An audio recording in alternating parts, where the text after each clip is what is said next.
कभी कभी जीवन की राहें हमें ऐसे मोड़ पर ले जाती हैं जहां कल्पना और वास्तविकता की सीमाएं धुंधली हो जाती हैं। ये कहानी ऐसी ही एक लड़की की है जिसका नाम था आरुषि।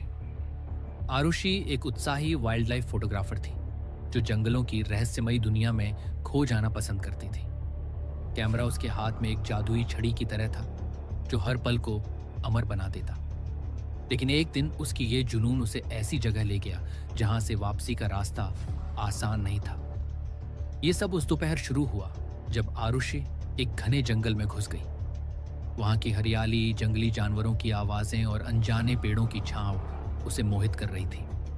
वह एक दुर्लभ पक्षी की तस्वीर लेने के चक्कर में इतनी आगे बढ़ गई कि रास्ता भूल गई। शाम होने लगी थी।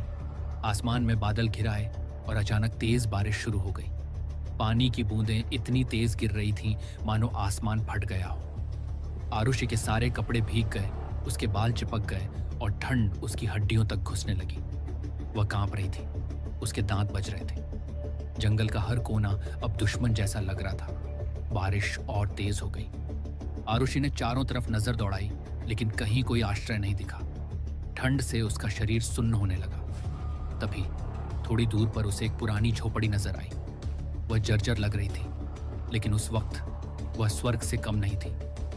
आरुषि तेजी से दौड़ी और झोपड़ी के अंदर घुस गई। अंदर का दृश्य और भी उदास था।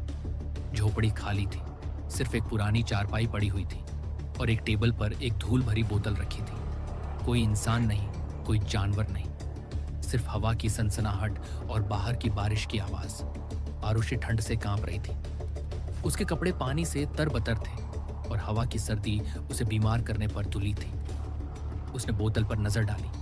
वह पुरानी और अजीब लग रही थी, जैसे सदियों से वहां रखी हो। जिज्ञासा ने उसे बोतल उठाने पर मजबूर कर दिया। जैसे ही उसने बोतल को छुआ, वह चमकने लगी। आरुषि को लगा कि शायद ये कोई कीमती चीज है, कोई प्राचीन कलाकृति। उसने बोतल को थोड़ा साफ किया और अचानक बोतल से धुआं निकला। धुआं घुमावदार आकार लेते हुए एक विशालकाय आकृति में बदल गया। वो एक जिन्न था, लंबा, शक्तिशाली, आंखें चमकदार और आवाज गूंजदार। आरुषि डर से पीछे हट गई। उसे लगा कि यह कोई भूत है, कोई जंगली आत्मा। उसकी चीख जंगल में गूंज उठी, लेकिन जिन्न ने धीरे से उसका हाथ पकड़ा और उसे शांत किया। जिन्न ने खुद को नक्वाश समुदाय का जिन्न बताया, जो सदियों से बोतल में कैद था। वह किसी भी इंसान की दो इच्छाएं पूरी कर सकता था, लेकिन तीसरी इच्छा उसे खुद पूरी करनी पड़ती थी। अगर वह इच्छा पूरी ना हुई तो इंसान को अपनी जान गंवानी पड़ती थी। यह एक सौदा था, इच्छाओं के बदले एक कीमत। आरुषि चौंक गई। वह सोचने लगी कि ऐसा कौन सा जिन्न है जो अपनी इच्छा खुद पूरी नहीं कर सकता और एक इंसान की मदद मांगता है। जिन्न ने बताया कि उसकी तीसरी इच्छा उसकी आज़ादी से जुड़ी है। उसे बोतल से मुक्त होने के लिए इंसान की मदद चाहिए। आरुषि ने ज्यादा न सोचते हुए अपनी पहली इच्छा जताई। उसके कपड़े भीगे थे, ठंड लग रही थी।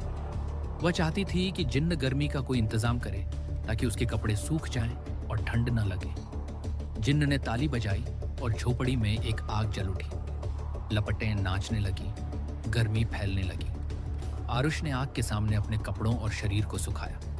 ठंड भाग गई और वह राहत महसूस करने लगी। कुछ देर बाद जब उसके कपड़े सूख गए और गर्मी का एहसास हुआ, उसने अपनी दूसरी इच्छा बताई।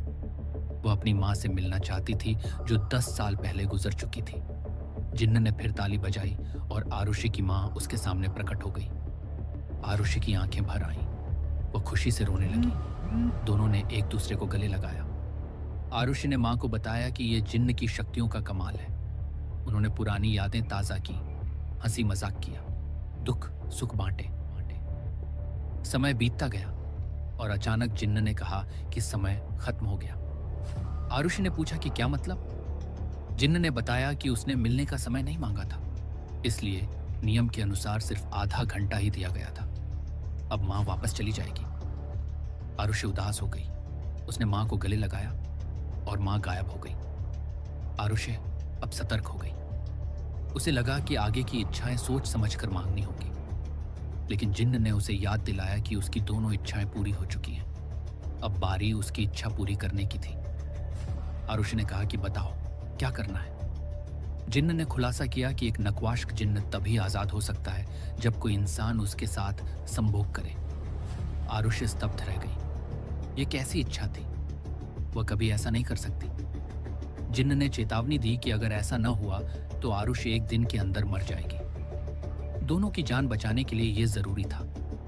आरुषि ने पूछा कि अगर संभोग किसी इंसान से ही करना है तो वह किसी और से क्यों नहीं कर लेता।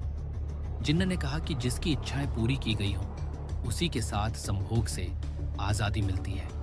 आरुषि ने और पूछा कि अगर उसकी जगह कोई लड़का होता तो क्या वह उसके साथ भी ऐसा करता। जिन्न ने हाँ कहा, क्योंकि उसे सिर्फ आजादी चाहिए, लिंग से कोई फर्क नहीं पड़ता। आरुषि सोचने लगी, शायद जिन्न सच कह रहा है। यह हवस नहीं, आजादी की चाह है, और अब उसकी जिंदगी जिन्न के हाथों में थी। आखिरकार वह सहमत हो गई। पूरी रात वे दोनों संभोग में लिप्त रहे। झोपड़ी की दीवारें उनकी सांसों से गूंज उठी। आरुषि की चीखें जंगल में फैल गईं, लेकिन वहां कोई सुनने वाला नहीं था। रात की गहराई में वे एक दूसरे से लिपटे रहे, जुनून और मजबूरी का मिश्रण। सुबह हुई, सूरज की किरणें झोपड़ी में घुसी। जिन्न अब एक सामान्य इंसान में बदल चुका था। वह खुद को देखकर खुशी से उछल पड़ा। वह आजाद था, सदियों की कैद से मुक्त। आरुषि भी उसे देखकर खुश हुई, लेकिन तभी उसे कुछ अजीब महसूस हुआ। शरीर बदलने लगा और वह खुद एक जिन्न में तब्दील हो गई। आरुषि हैरान हो गई। गुस्से में उसने पूछा कि यह क्या हो रहा है, लेकिन अब इंसान बन चुका जिन्न बोला कि उसे इस बारे में कुछ नहीं पता। वह झोपड़ी से निकलकर चला गया, जंगल में गुम हो गया। आरुषि अब जिन्न बन चुकी थी और वह बोतल में हमेशा के लिए कैद हो गई। असल में जिन्न ने पूरी सच्चाई नहीं बताई थी। जो कोई जिन्न के साथ संभोग करता वह खुद जिन्न बन जाता और पुराना जिन्न इंसान। ये एक धोखा था, आजादी के लिए खेला गया खेल। अब आरुषि तभी आजाद होगी जब कोई उसे बोतल से निकाले और उसकी इच्छा पूरी करे।